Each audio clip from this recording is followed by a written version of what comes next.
दोस्तों, भगवान शिव के बारे में ऐसा कहा जाता है कि भगवान शिव त्रिलोक के आदि और अंत के देवता हैं, जिनके आगे दुनिया की सभी शक्तियां असफल हो जाती है। लेकिन क्या आपको मालूम है आखिर भगवान शिव का जन्म कैसे हुआ था?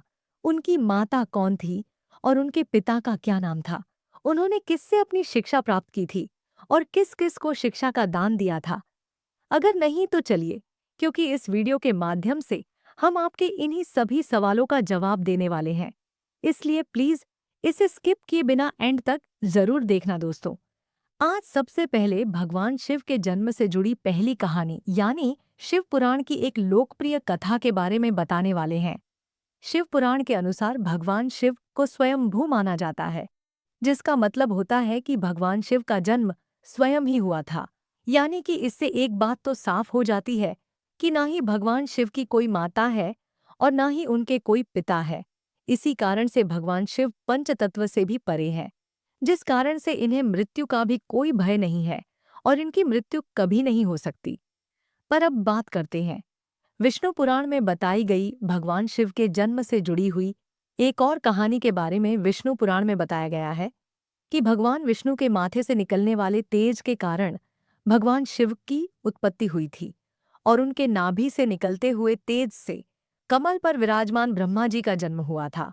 मगर दूसरी ओर भगवान विष्णु के जन्म के बारे में शिव पुराण में बताया गया है कि एक बार की बात है जब भगवान शिव अपने घुटने मल रहे और उनके घुटनों से निकलने वाले मैल से भगवान श्री विष्णु जी का जन्म हुआ था।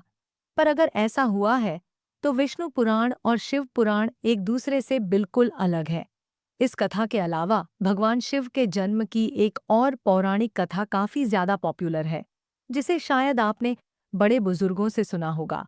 पर अगर नहीं सुना तो आपकी जानकारी के लिए बता दें कि एक बार की बात है जब भगवान विष्णु और परम ब्रह्मा जी के बीच इस बात पर बहस छिड़ गई थी कि आखिर इस संसार में सबसे महान कौन है।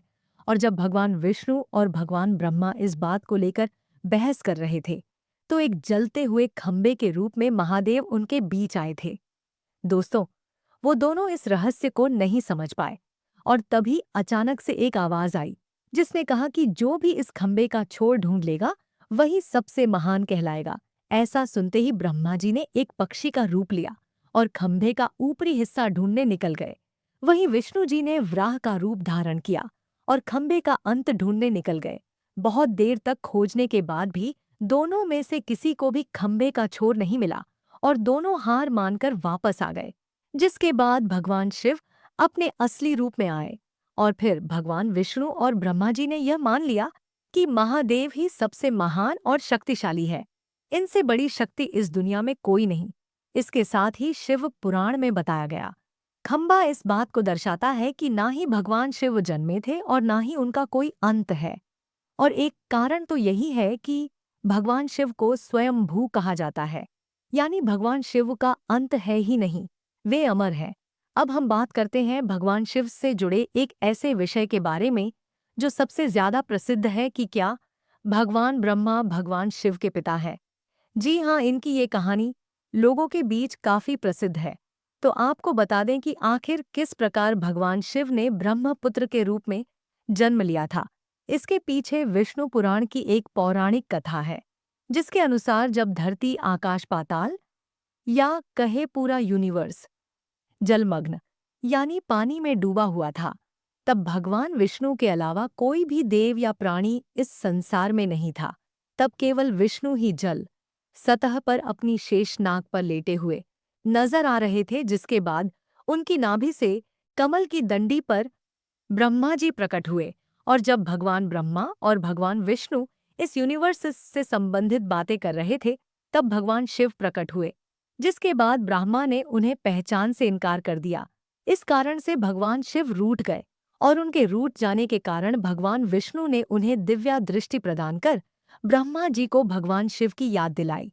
जिसके बाद भगवान ब्रह्मा को अपनी गलती का एहसास हुआ और शिव से क्षमा मांगते हुए उन्होंने उनसे अपने पुत्र रूप में पैदा होने का आशीर्वाद मांगा। जिस कारण से भगवान शिव ने भगवान ब्रह्मा की प्रार्थना को स्वीकार करते हुए उन्हें आशीर्वाद दे दिया। लेकिन इसके बाद जब भगवान ब्रह्मा ने इस सृष्टि की रचना शुरू की तो उन्हें एक बच्चे की जरूरत पड़ी, और तब उन्हें भगवान शिव का आशीर्वाद ध्यान आया, जिसके लिए भगवान ब्रह्मा ने तपस्या की, और बालक के रूप में भगवान शिव उनकी गोद में रोते हुए प्रकट हुए। आपको बता दें कि यह भगवान शिव का एकमात्र बाल रूप है। जब भगवान ब्रह्मा ने उनके रोने का कारण पूछा, तो उन्होंने बताया कि उनका कोई नाम नहीं है। तब भगवान ब्रह्मा ने भगवान शिव का नाम रुद्र रख दिया, जिसका मतलब होता है रोने वाला। पर इसके बावजूद भी भगवान शिव चुप नहीं हुए, इसलिए ब्रह्मा ने उन्हें दूसरा नाम दिया। पर शिव को वो नाम भी पसंद नहीं आया, और फिर भी वे चुप नहीं हुए। इस तरह शिव को चुप करने के लिए भगवान ब्रह्मा ने भगवान शिव को 108 नाम दिए थे, जो रुद्र, सर्वभाव, उग्र, भीम, पशुपतिनाथ और महादेव जैसे नाम थे। और शिव पुराण के अनुसार उनके ये नाम पृथ्वी पर लिखे गए थे। इसके बाद बात आती है श्रीमद् देवी महापुराण की। तो श्रीमद् देवी महापुराण में भगवान शिव की माता और पिता के बारे में बताया गया है। श्रीमद् देवी महापुराण के अनुसार देखा जाए तो एक बार जब भगवान नारद जी ने अपने पिता भगवान ब्रह्मा जी से पूछा कि सृष्टि का निर्माण किसने किया है, साथ ही भगवान विष्णु, भगवान शिव और आपके माता पिता कौन हैं, तब भगवान ब्रह्मा जी ने नारद जी को त्रिदेवों के जन्म के बारे में बताया। जो बताया वो वाकई चौंका देने वाली बात थी। दरअसल उन्होंने कहा कि देवी दुर्गा और शिव स्वरूप ब्रह्मा के योग से ब्रह्मा, विष्णु और महेश का जन्म हुआ था।